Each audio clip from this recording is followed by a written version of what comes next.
Silence hovers over shattered streets, but in those ruins, a thunderstorm is building. On Monday, Vladimir Putin stepped before his generals and declared that Pokrovsk in eastern Ukraine had fallen into Russian hands. He called it a strategic victory, a forward base from which Russian forces could push deeper into Ukrainian territory, and he demanded the momentum be maintained. For Moscow, the fall of Pokrovsk, also known by its Soviet-era name Krasnoarmeysk, would be nothing less than a turning point. Pokrovsk once served as a critical logistics hub for the Ukrainian military, a junction connecting supply lines, railways and roads across Donetsk Oblast. Losing it would tighten Russia's grip on the eastern industrial belt, perhaps opening a path toward remaining Ukrainian strongholds such as Kramatorsk and Sloviansk.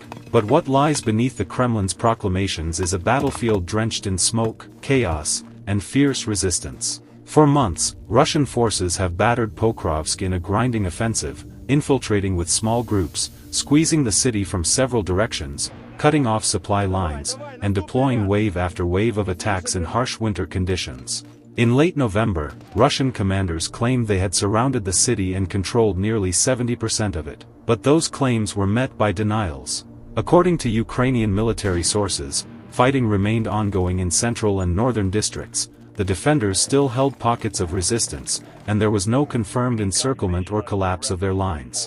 The question now is, does the Kremlin control Pokrovsk, or simply a heavily damaged, contested shell? If Russia truly holds the city, its advantages are clear. Pokrovsk lies at an intersection of roads and railways, making it a launchpad for further advances. From here, Moscow could threaten to sever the last major Ukrainian supply routes running through western Donetsk, strangling Kiev's defensive capacity in the region. Putin himself framed the capture as essential to the tasks we initially set when the invasion began, a milestone towards securing the entire Donbass.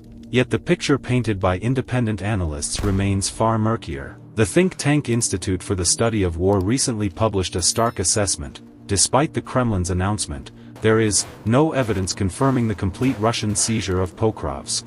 According to ISW, Ukrainian field fortifications to the west, north and northeast, along with natural terrain obstacles, continue to hamper Russian attempts to consolidate control. Wars are not won by declarations, but by what can actually be supplied, held, and defended. And the fighting in and around Pokrovsk is far from over. Ukrainian command reports that even as Russian troops claim to be mopping up, Ukrainian units remain entrenched in parts of the city, staging counterattacks and defending critical streets and supply routes. At stake is not just a city, but the momentum of the war itself. If Pokrovsk falls fully, Moscow might claim its largest territorial gain since early 2024. With that, the pressure on Ukrainian defenses across eastern Donetsk could escalate dramatically. But if Kiev manages to hold even fragments of Pokrovsk, Russia's proclaimed victory risks turning into Pyrrhic overreach, a sacrifice of manpower and morale for little operational gain. For the people on the ground, the soldiers, the civilians still trapped in ruined districts, the displaced, the toll is already immense. Pokrovsk has been reduced to rubble as battles raged for months. What remains of homes, factories, roads lies buried under destruction, echoing loss and displacement. As night falls over the Donetsk horizon, both armies count losses, and both wait for the next move. The geography of war is changing. But for now, the control of Pokrovsk remains contested, perhaps a symbolic trophy for Moscow, perhaps the threshold of a broader collapse for Ukraine. They pressed forward while holding their breath. In the cold dawn over eastern Donetsk, echoes of artillery still rumbled, and inside the rubble-strewn outskirts of Myrnohrad and Pokrovsk, the war grinds on like a silent avalanche, swallowing what was left of normal life. In Myrnohrad, the pressure on Ukrainian defenders has become nearly unbearable. According to recent statements by the military leadership of the Russian armed forces, their advance along the entire front line is intensifying, and Myrnohrad is now under direct threat of encirclement. Russian forces claim to control a third of Myrnohrad's buildings, and assert they are systematically squeezing the defenders inside. At the same time, the status of Pokrovsk remains violently contested. Ukrainian military sources, particularly from Ukrainian defense task forces operating in the area, report ongoing search and assault operations deep inside city quarters. The withdrawal from some previously held positions near the southern periphery, including villages outside the city, was ordered weeks ago in an attempt to avoid full encirclement. That retreat has redrawn the front lines, but it did not amount to a wholesale surrender. Analysts tracking open-source imagery and troop movements note that most of Pokrovsk is now held by Russian forces. Still, large portions, particularly in northern districts, are coded as gray zones, where control is unclear, and fighting continues. The Ukrainian military insists they retain small pockets of resistance and remain capable of limited counterattacks, refusing to declare collapse. The human cost of this struggle is mounting. In Myrnahrad, repeated aerial bomb and drone attacks have turned once residential neighborhoods into charred wastelands. Each destroyed building, each collapsed street, marks another story interrupted, families displaced, supplies dwindling, winter closing in.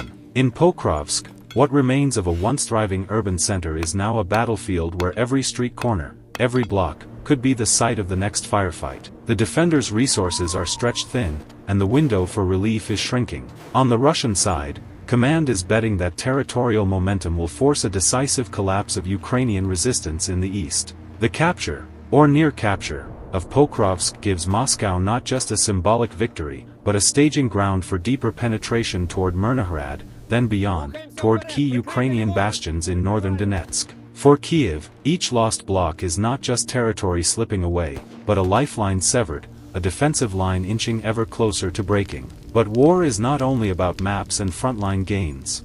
It is about endurance under fire, about defenders digging in, about civilians clinging to whatever semblance of safety remains.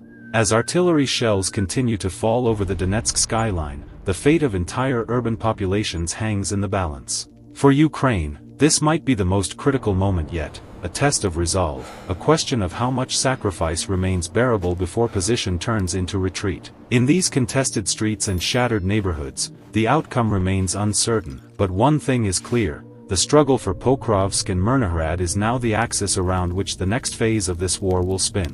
They say war doesn't move in straight lines, it liquefies reality. Now, as the rubble settles over Myrnahrad in eastern Ukraine, we see the scale of what is unraveling. Smoke still curls over shattered buildings. Drone footage released this week reveals entire neighborhoods transformed into ashen skeletons, the streets carved by artillery, glide bomb strikes, and drone swarms. Survivors describe a city almost encircled, its inhabitants vanished or hiding, its defenders holding on by a thread. The urban map once familiar to thousands now resembles a brooding graveyard, punctuated by shattered walls, smoking wreckage, and unnerving stillness. Amidst this ruin, a small cadre of Ukrainian soldiers remain, not just fighting for territory, but for what remains of their homeland's dignity. Communications from their units describe inhuman, titanic efforts to hold out. The logistic lifeline into Myrnahrad has been choked, supplies and ammunition arrive, when at all, via ground robot drones. Rotations of troops have become so rare some fighters reportedly have not seen relief in weeks. There is no warmth in these streets anymore. No children, no laughter, only the banshee cry of air raid sirens, the distant rumble of artillery, and the grinding scrape of tanks shifting beneath bomb-scarred asphalt. Local volunteer networks speak of elderly residents sheltering in basements, of families scraping by on rainwater and scraps of food, refusing to abandon what remains of their homes even as the danger intensifies. On the other side, Moscow's commanders claim recent gains in urban terrain as proof of progress, painting Myrnahrad as a near-complete ring, a tightening noose. For them, the fall of nearby Pokrovsk, they assert, has cleared the path forward, a strategic pivot that allows momentum to drive eastward, deeper into remaining Ukrainian defensive zones. But on the ground, reality fractures. Military analysts warn that this type of urban siege may yield territory, but at a tremendous cost. Encircled fighters with dwindling supplies, civilians stranded without evacuation routes, collapsing infrastructure, and winter bearing down. Some Ubans theorize that Myrnahrad is already a gray zone, neither firmly held by Ukrainian command nor fully secured by Russian troops, a limbo of shifting control where every street, every building stands as both sanctuary and trap. For residents rooted in these battered towns, there is no grand strategy, there is only survival. Water, heat, food, basic necessities that once seemed trivial are now scarce luxuries. The war on maps becomes a war on basic human endurance. And with each passing hour, as Russian encirclement tightens, that endurance is tested to its limits. The battle for Myrnohrad is not just about control of ground. It's about whether a people can endure under relentless fire. It's about whether a city once alive can slip into silence, unnoticed, unmentioned, erased. And as the war grinds on, those silent ruins may become the foundation upon which everything else in eastern Ukraine collapses.